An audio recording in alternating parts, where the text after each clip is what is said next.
Alrighty, I decided to make this video because I thought about it and I don't want to go on thinking about it. You need to leave every single one of your sales conversations with something, okay? If you're a coach, a consultant, an agency owner, you need to be leaving your sales conversation with something. And if you follow this advice, like, you will 100% get more money. Like, you will make more money, you will have better results in your business, and you will have an easier time closing. If you have a sales conversation with somebody, they are hopping on the call with you because they believe that you can solve a problem that they have. All right, let's just get that fucking clear, like, right off the bat.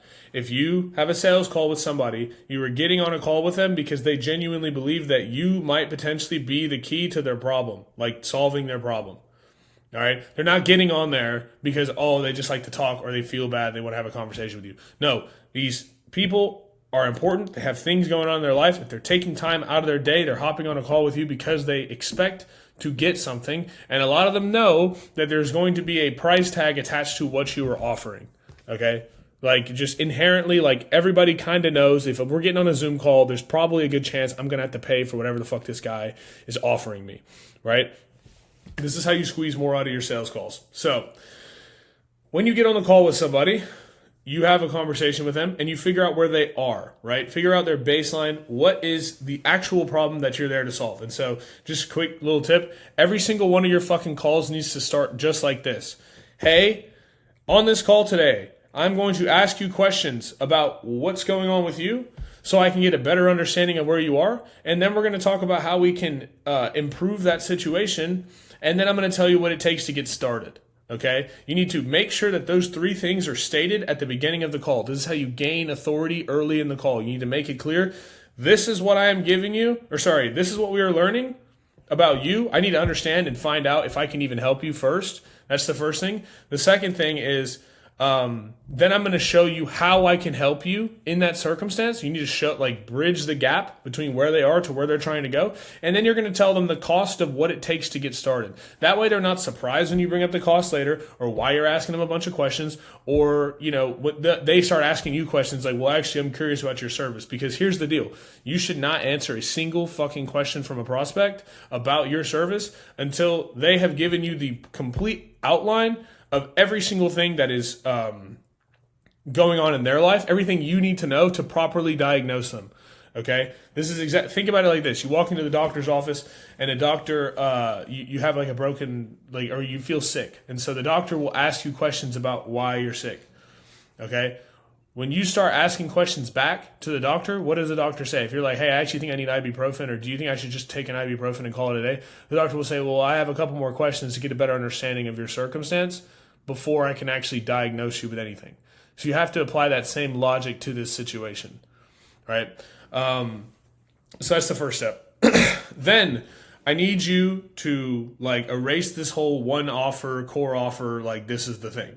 If you have any form of consulting, coaching, or agency service, there is a good chance that you have your main package, and your main package has 7 other things that it comes with that you can sell separately, or other things that you can just give away or talk to this person about, right? So you find out where they are. Let's say, for example, which one thing you need to find out in this discovery process is if they actually have the money to buy your thing, because then it's pointless and they can throw the I don't have the money objection at you. You want to remove all the objections before you actually get to the price, right? These are all obstacles. So there's a difference between obstacles and objections. Obstacle impedes the path.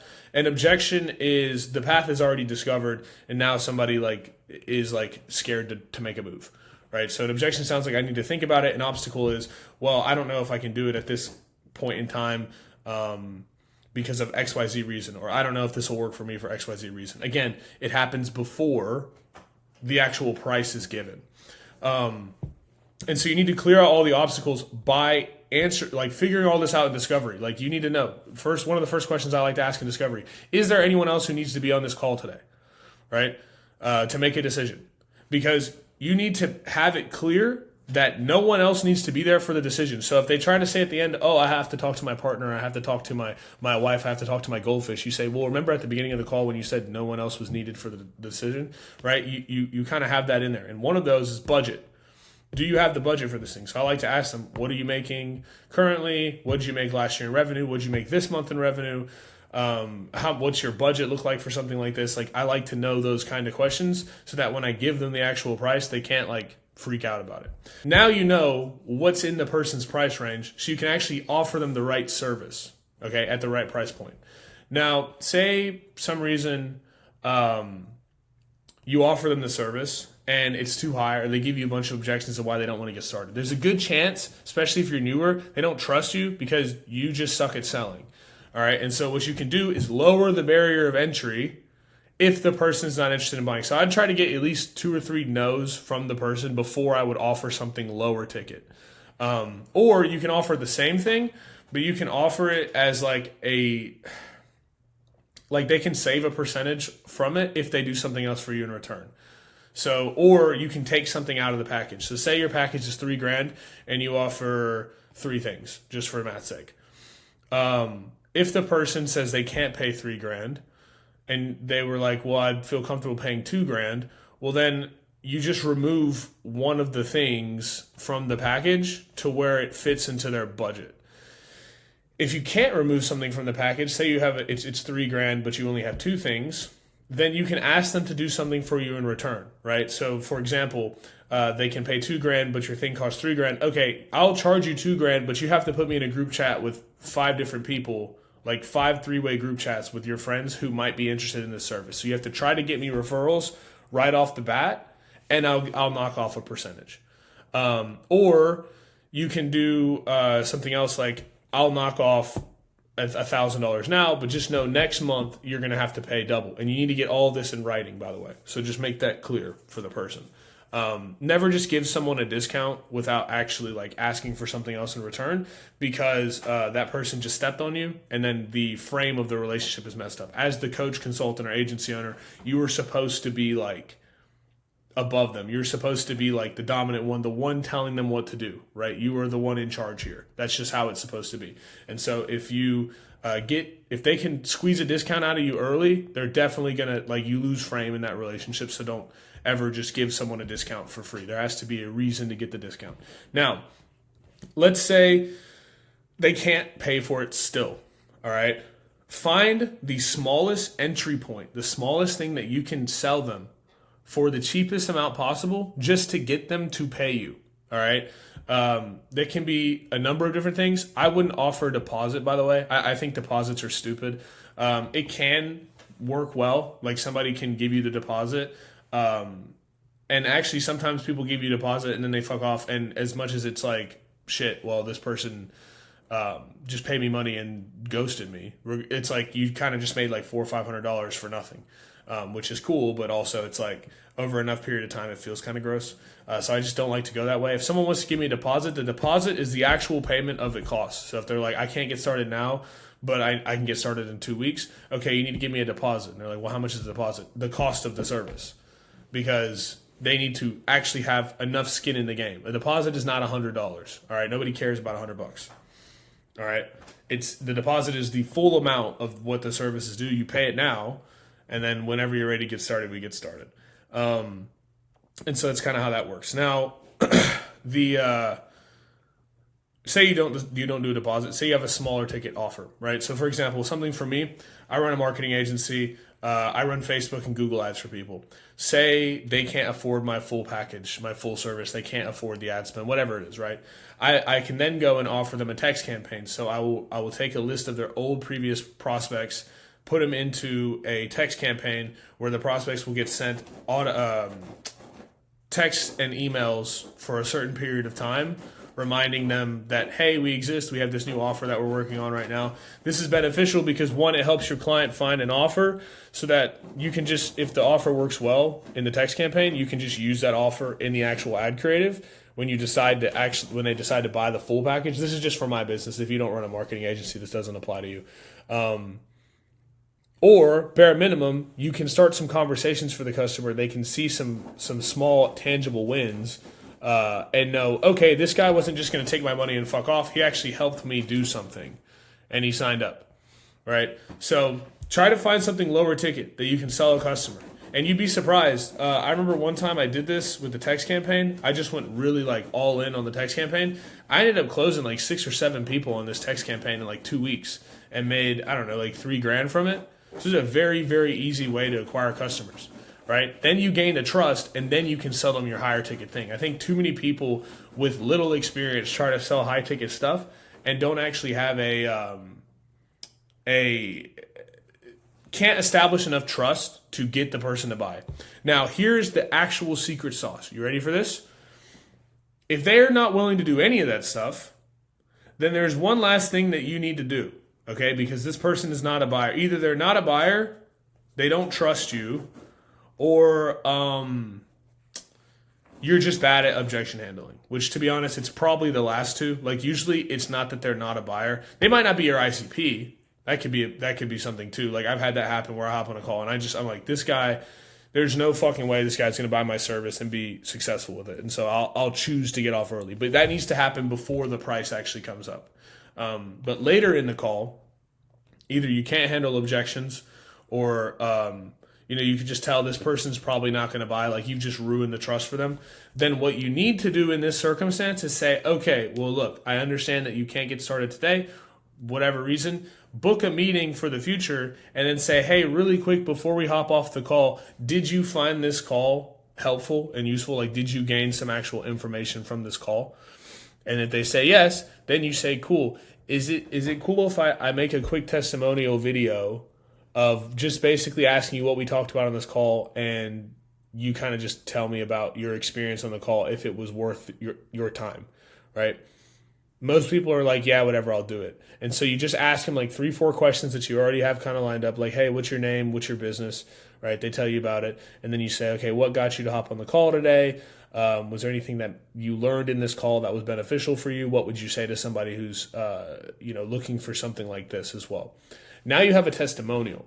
That testimonial video, yeah, it's not for your core offer, but it's a testimonial for your consultation call. So you can show that to people. You can put it on your landing page. And so when people go to book the call, they're more likely to show. Like, you've increased your show rate with a client that may or may not have ever bought, or a prospect that may or may not have ever purchased, because now when people go to click on your calendar, they see 3 or 4 testimonials underneath the thing of people just saying, hey, this was actually a great call. I'm happy I hopped on this. This guy's a great guy. He's awesome, whatever.